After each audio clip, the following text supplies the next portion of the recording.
Hello friends, welcome to சாம்சுகி home. எல்லோரும் எப்படி இருக்கிறீங்க? இன்றைக்கி நம்ம பார்க்க போகிறது நம்ம வாழ்க்கையில் வெற்றிகரமாக இருக்கிறதுக்கு நமக்கு உறுதுணையாக இருக்கக்கூடிய சில பழக்கங்களை தான் பார்க்க போகிறோம். எல்லாருக்குமே நம்மளோட வாழ்க்கை மாறணும், நம்ம ஆசைப்பட்ட மாதிரி இருக்கணும் அப்படிங்கிற எண்ணம் எல்லாருக்குமே இருக்கும். முதல்ல வாழ்க்கை மாறணும்னா நம்ம முதல்ல மாறணும். நம்ம மதிக்க வேண்டிய சில பழக்கங்களும் இருக்குது. இந்த பழக்கங்களெல்லாம் கொஞ்சம் கொஞ்சமாக மாற்றும் போது நம்ம வெற்றியை நோக்கி போவோம், நம்மளோட வாழ்க்கையும் மேம்பட்டு வரும். அதெல்லாம் என்னென்ன அப்படிங்கிறத பார்க்கலாம். முதல்ல காலம் தாழ்த்தாமல் நம்மளோட வேலைகளை உடனுக்குடன் முடிக்கிறது. எல்லாத்துலேயுமே விலையே சொல்ல முடியாதது நேரம் தான். எந்த வேலையாக இருந்தாலும் நல்ல வேலையாக இருந்தால் இப்போவே செய்யுங்க அப்படின்னு சொல்லியிருக்கிறாங்க. நாளைக்கு அப்படின்னு ஒன்று கிடையவே இல்லை. இன்றைக்கி நாள் இருக்குது, இன்றைக்கி நேரம் இருக்குது, இன்றைக்கி தொடங்க வேண்டியது தான். ஏன்னா நேரத்தை வீணாக்கக்கூடாது அப்படிங்கிறதுக்காக நன்றே செய், அதை இன்றே செய் அப்படின்னு சொல்லியிருக்கிறாங்க. ஆனால் நம்மளோட சோம்பேறித்தனத்தினால தான் நிறைய வேலைகளை தள்ளி தள்ளி போட்டுகிட்டே இருப்போம், நேரத்தையும் வீணாக்கிட்டே இருப்போம், அதோட வேலையும் முடியறதில்ல. கண்டிப்பாக அந்த சோம்பேறித்தனத்துலேருந்து வெளியே வந்து தான் ஆகணும். எப்போ நம்ம இந்த சோம்பேறித்தனத்தை விட்டுட்டு அன்னன்னைக்கு உள்ள வேலைகளை அப்பப்போ செஞ்சு முடிக்கிறோமோ அப்பதான் நமக்கு ஒரு பெரிய மாற்றமே பார்க்க முடியும். அதுலயும் சொல்லுவாங்க, இன்னைக்குள்ள வேலையெல்லாம் முடிச்சுட்டு நாளைக்குள்ள வேலையில பாதி வேலை இன்னைக்கே செஞ்சு முடிக்கணும் அப்படின்னு. என்ன ஒரு நாள் தள்ளி போடுறோம், இன்னைக்கு செய்யறத நாளைக்கு செஞ்சிட போறோம் அப்படின்னு நம்ம நினைப்போம். இந்த மாதிரி தான் ஒவ்வொரு வேலையும் தள்ளி தள்ளி போட்டுட்டே இருப்போம், வேலை கூடிக்கிட்டே இருக்கும், ஆனால் அந்த வேலை முடியவே செய்யாது. பொதுவாகவே நம்ம ஒரு வேலையை செய்யறதுக்கு தாமதப்படுத்துறோம் அப்படின்னா நமக்கு கிடைக்க வேண்டிய, நம்ம ஆசைப்படுற விஷயங்கள் நமக்கு கிடைக்கிறதுக்குமே அது தாமதமாயிட்டே இருக்கும். ஏன்னா நம்ம கையில் இருக்கிற வேலையே நம்ம ஒழுங்கா செய்யறது இல்லை. நம்ம டைமுக்கு செய்ய வேண்டிய வேலைகளை கரெக்டாக அந்தந்த நேரத்தில் செஞ்சால் தான் நம்ம எதிர்பார்க்குற விஷயங்களும் அந்தந்த டைமுக்கு கரெக்டாக நம்ம கையில் கிடைக்கும். ஏதாவது ஒன்று நமக்கு கிடைக்கிறதுக்கு தள்ளி தள்ளி போயிட்டே இருக்குது அப்படின்னா முதல்ல தள்ளி போடுற பழக்கம் நம்மக்கிட்ட இருக்குதா அப்படின்னு பார்க்கணும். அப்படி ஒரு பழக்கம் இருந்தது அப்படின்னா உடனே அதை மாற்றிக்கணும். எல்லாத்துக்கும் சோம்பேறித்தனம் தான் காரணம். அந்த சோம்பலை விட்டுட்டு உடனே வேலையில் இறங்கணும் அப்படின்னா எல்லா வேலையும் அந்தந்த டைமுக்கு கரெக்டாக முடிக்க முடியும். அடுத்ததான் நேரத்தை வீணாக்குறது, பொழுதை போக்குறது ரொம்ப ஈஸி. பொழுது போய்கிட்டே தான் இருக்கும், ஆனால் அந்த பொழுதை பயனுள்ளதாக நம்ம பயன்படுத்துகிறோமா அப்படிங்கிறது தான் ரொம்ப முக்கியம். டிவி பார்க்கலாம், ஆனால் அந்த டிவியில் ஒரு காமெடி ப்ரோக்ராம் பார்த்தோம் அப்படின்னா நமக்கு ரொம்ப சந்தோஷமாக இருக்கும், வாய் விட்டு சிரிப்போம். அந்த நேரத்தில் நம்ம மனசே ரொம்ப லேசாக இருக்கும். இப்போ ஒரு பாட்டு ப்ரோக்ராம் பார்க்குறோம் அப்படின்னா அந்த பாட்டெல்லாம் நமக்கு மனசுக்கு ரொம்ப ரம்மியமாக இருக்கும், கேட்கும்போதே இனிமையாக இருக்கும். நம்மளும் நம்மளோட ஸ்ட்ரெஸ் எல்லாம் விட்டுட்டு கொஞ்சம் நேரம் ரிலாக்ஸாக உட்கார்றதுக்கு ரொம்ப யூஸ்ஃபுல்லாக இருக்கும். அரை மணி நேரம் டிவி பார்க்குறோம், அந்த அரை மணி நேரத்தில் நமக்கு ஒரு நல்லது நடக்குது. இது ஒரு வகையான பயனுள்ள பொழுதுபோக்கு. குடும்பத்தோடு சேர்ந்து எல்லாரும் கூட பார்க்கலாம், எல்லாருமே சந்தோஷமாக இருந்த மாதிரி இருக்கும். இது ஒரு பயனுள்ள பொழுதுபோக்கு.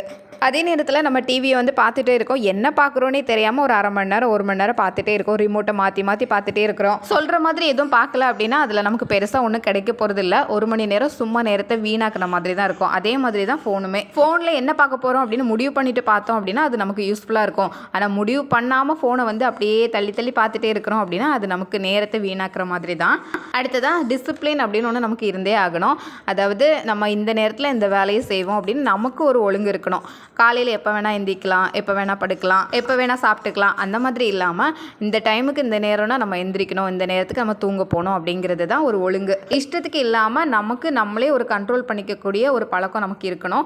எல்லா விஷயத்துலையுமே நினச்சா செஞ்சுக்கலாம், நினைக்காட்டி செய்ய வேண்டாம் அப்படின்னு இல்லாமல் நம்ம டெய்லியுமே நமக்கு வேலை இருக்குதோ இல்லையோ அந்த டைமுக்கு கரெக்டாக எந்திரிச்சிட்டோம் அப்படின்னா அன்னைக்குள்ள வேலைகளை செய்கிறதுக்கு நம்ம ரெடியாக இருக்கிறோம் அப்படிங்கிற மாதிரி தான். டிசிப்ளின் சாப்பாட்டு விஷயத்துக்கும் சேர்த்து தான். நினச்சதெல்லாம் சாப்பிடணும் அப்படின்னு சொல்லுவாங்க, ஆனால் சில பேருக்கு உடம்புக்கு சிலது சாப்பிடக்கூடாது.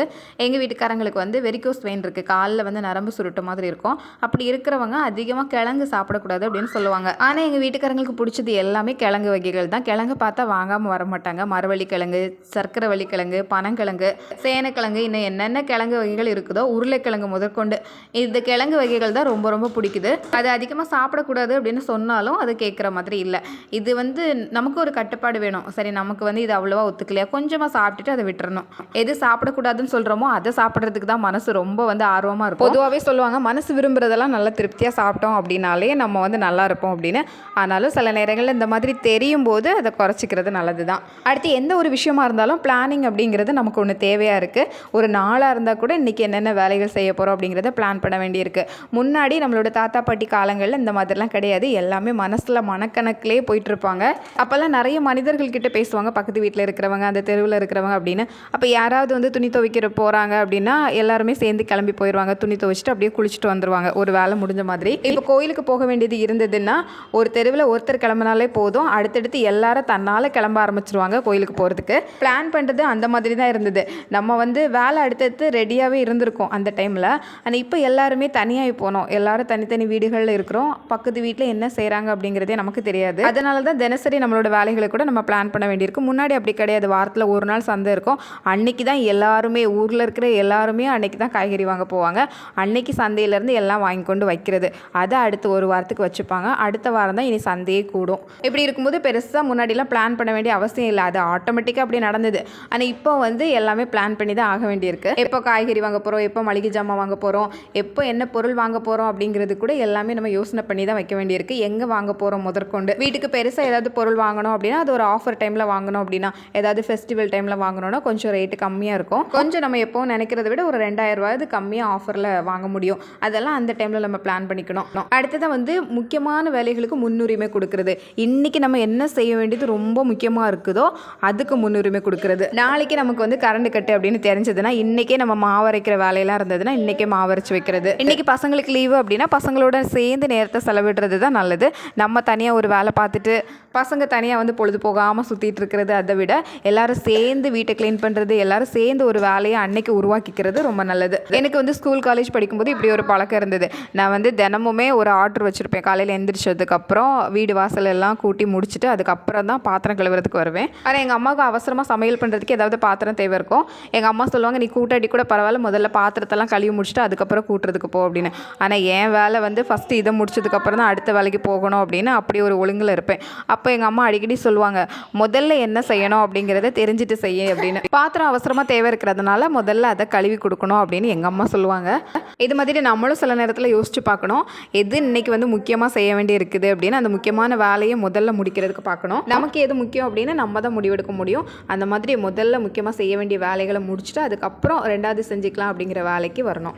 அதாவது இன்றைக்கி வந்து நமக்கு உடம்பு சரியில்லை அப்படின்னா, ஆனால் வீட்டில் நிறைய வேலைகள் இருக்கும். ஆனால் இன்றைக்கி பொறுத்த வரைக்கும் நமக்கு உடம்பை பார்க்குறது தான் முக்கியம். டாக்டர் வந்து ரெஸ்ட் எடுக்க சொல்லியிருக்கிறாங்க அப்படின்னா நம்ம வந்து மருந்து சாப்பிட்டுட்டு ரெஸ்ட் எடுக்கிறதுக்கு தான் பார்க்கணும். இல்லை நான் இதெல்லாம் செஞ்சு முடிக்கணும் அப்படின்னு வேறு வேலைகளை இழுத்து போட்டு செஞ்சுட்டு இருந்தோம் அப்படின்னா இன்னும் நமக்கு வந்து இன்னும் கூடுதலாக தான் இருக்கும். சில வேலைகளுக்கு முன்னுரிமை கொடுத்து அதை வந்து முதல்ல முடிக்கிறது. அடுத்ததான் வந்து பாசிட்டிவ் மைண்டோடு இருக்கிறது. என்ன விஷயம் நடந்தாலுமே ஒரு பாசிட்டிவ் மைண்டோட, சின்னதாக ஏதாவது நடந்துட்டால் கூட சில பேர் தொட்டாசினிங்க மாதிரி உடனே வந்து சோர்ந்து வாடி அப்படியே போயிடுவாங்க. அடுத்த செகண்டே அப்படியே கீழே விழுந்த மாதிரி ஆயிடுவாங்க. அந்த மாதிரிலாம் இருக்கக்கூடாது. கொஞ்சம் மன தைரியத்தை வளர்த்துக்கணும். ஏதாவது நடந்தால் கூட நமக்கு வந்து எல்லாமே பாசிட்டிவாக பார்க்குறது, அதாவது ஒரு துன்பத்திலையும் நம்ம வந்து ஒரு நல்லதை பார்க்குறது. பொதுவாகவே ஏதாவது ஒரு துன்பம் வருது அப்படின்னா அதுக்கப்புறம் நமக்கு ஒரு நல்லது நடக்க போகுது அப்படின்னு தான் அர்த்தம். அது நடந்தது கூட ஏதாவது ஒரு நன்மைக்காக தான் இருக்கும். இறைவன் வந்து அதிகபட்ச சோதனையெல்லாம் நமக்கு கொடுக்க மாட்டார். நம்ம எவ்வளோ தாங்குவோம் அப்படிங்கிறது அவருக்கு தெரியும். ஆனால் அதுலேருந்து தப்பிக்கிறதுக்கான வழியுமே அவர் வச்சிருப்பாரு. அதனால எல்லாம் முடிஞ்சு போச்சு அப்படின்னு எதுக்கு எடுத்தாலும் அப்படியே சோர்ந்து கீழே விழுந்துடாம எல்லாத்துலேயும் ஒரு பாசிட்டிவ் மைண்டோடு இருக்கிறதுக்கு நம்ம பழகணும். சரி பரவாயில்ல, அடுத்து என்ன செய்கிறது அப்படிங்கிறத பற்றி யோசிச்சுட்டு அந்த மாதிரி ரொம்ப வாடி போயிடக்கூடாது. அடுத்ததான் மன்னிக்கிற குணம் வேணும். யாராவது நம்மளை வந்து காயப்படுத்துகிற மாதிரி பேசியிருக்கலாம், சில நேரங்களில் அவமானப்படுத்தியிருக்கலாம். இந்த மாதிரி நடந்திருந்தா கூட அதை வந்து மன்னிக்கிறதுக்கு கொஞ்சம் பழகணும். மறக்கணும், மன்னிக்கவும் செய்யணும். ஏன்னா மன்னிக்காமல் நம்ம அப்படியே மனசுலேயே வச்சுட்டு இருந்தோம்னு வைங்களேன், அது நமக்கு தான் பெரிய பாரமாக இருக்கும். நம்ம வந்து இந்த மாதிரி நிறைய விஷயங்களை மனசில் தேக்கி வைராக்கியமாக வளர்த்துக்கக்கூடாது. எதனால் அப்படி சொன்னாங்க அப்படிங்கிறத யோசித்து இனிமேல் அந்த மாதிரி சொல்லாமல் இருக்கிறதுக்கு நம்ம என்னென்ன பண்ணலாம், நம்ம வந்து அதிலேருந்து வெளியே வர்றதுக்கு என்னெல்லாம் பண்ணலாம் அப்படின்னு யோசிச்சு இனிமேல் நம்மளை அந்த மாதிரி பேச முடியாத அளவுக்கு நம்ம வந்து செஞ்சு காட்டணும். அதை விட்டுட்டு அதை மனசில் வச்சுட்டு நம்ம அதுக்காக வேதனைப்படக்கூடாது. ஏன்னா சொல்கிறவங்க சொல்லிட்டு போயிடுவாங்க. அதை கேட்ட நம்ம தான் மனசில் வச்சுட்டு அதுக்காக தினந்தோறும் யோசித்து வந்து அதுக்காக வேதனைப்பட்டுட்டு இருப்போம். அந்த மாதிரி வேதனையெல்லாம் படாதீங்க. அதை மறந்து மன்னிக்கிறது தான் நல்லது. சில பேர் நம்மக்கிட்டே மன்னிப்பு கேட்பாங்க. அப்படி கேட்டாங்க அப்படின்னா அதை வந்து அந்த நேரத்துலேயே மன்னிச்சு விடுறது தான் நல்லது. இல்லை நான் யாரையும் மன்னிக்க மாட்டேன் அப்படின்னு பிடிவாதமெல்லாம் இருக்கிறது நல்லதில்லை, நமக்கு நல்லதில்லை. ஏன்னா நம்மளே நிறைய தவறுகள் பண்ணியிருப்போம். கடவுள் எல்லாத்துக்கும் கணக்கு எடுத்தால் நம்மளால் தாக்கு பிடிக்க முடியாது. அதை கொஞ்சம் யோசித்து யாராவது மன்னிப்பு கேட்டாங்கன்னா உடனே மன்னிக்கிறது தான் நல்லது. அதுவும் நம்மளோட நல்லதுக்காக. அடுத்ததாக வந்து விடாமுயற்சி பண்ணுறது. ஏதாவது ஒரு விஷயம் வந்து நீங்கள் ட்ரை பண்ணுறீங்க, ஆனால் உங்களுக்கு மனசில் தோணுது இது வந்து கண்டிப்பாக நடக்கும் அப்படின்னு, அந்த நம்பிக்கை இருந்தது அப்படின்னா விடாமல் முயற்சி பண்ணுங்கள். சின்ன தோல்விகள் தடைகள் எல்லாம் எல்லாத்துக்கும் வரும். அது வராத ஆளே கிடையாது. ஒரு விஷயம் பண்ணுறாங்க அப்படின்னாலே அதுக்கு வந்து முட்டுக்கட்டை போடுற மாதிரி நிறைய விஷயங்கள் நடக்கும். ஆனால் அதையெல்லாம் தாண்டி தான் வரணும். இதையெல்லாம் ஒரு பரீட்சை மாதிரி எடுத்துக்க வேண்டியது. அந்த பரீட்சையெல்லாம் தாண்டி வரும்போது தான் நம்ம ரேங்க் எடுக்க முடியும். விடாமுயற்சி விஸ்வரூப வெற்றி அப்படின்னு சொல்லுவாங்க. ஏன்னா அது வெறும் முயற்சி கிடையாது, விடாமுயற்சி. விடாமல் முயன்றுட்டே இருக்கிறதுனால அதுக்கு கிடைக்கக்கூடிய பரிசும் பெரிய விஸ்வரூப வெற்றியாக தான் இருக்கும். அதனால ஏதாவது நடக்கும் அப்படின்னு நம்பிக்கை இருந்ததுன்னா விடாமல் முயற்சி பண்ணுங்க, கண்டிப்பாக கைக்கு வந்து சேரும். திருவள்ளுவர் கூட சொல்லியிருப்பாரு, கடவுளே வந்து கொடுக்க வேண்டாம் அப்படின்னு நினச்சிருந்தாலும் நம்ம முயற்சி பண்ணுறோம் பார்த்தீங்களா, அந்த அடுத்தடுத்து திரும்ப முயற்சி பண்ணுறதை பார்த்துட்டு அதுக்கான கூலி கூலி வந்து தரணும் அப்படிங்கிறது விதி. அதனால் கடவுள் வந்து பார்த்துட்டே இருப்பார், இவ்வளோ முயற்சி பண்ணுறாங்களே அப்படின்னு மனம் இறங்கி நமக்கு வந்து அதுக்கான பரிசு வந்து கொடுப்பாங்க. இந்த வீடியோ உங்களுக்கு பிடிச்சிருந்ததுன்னா லைக் பண்ணுங்கள், உங்கள் ஃப்ரெண்ட்ஸ் கூட ஷேர் பண்ணிக்கோங்க, மறக்காமல் சேனலை சப்ஸ்கிரைப் பண்ணிக்கோங்க.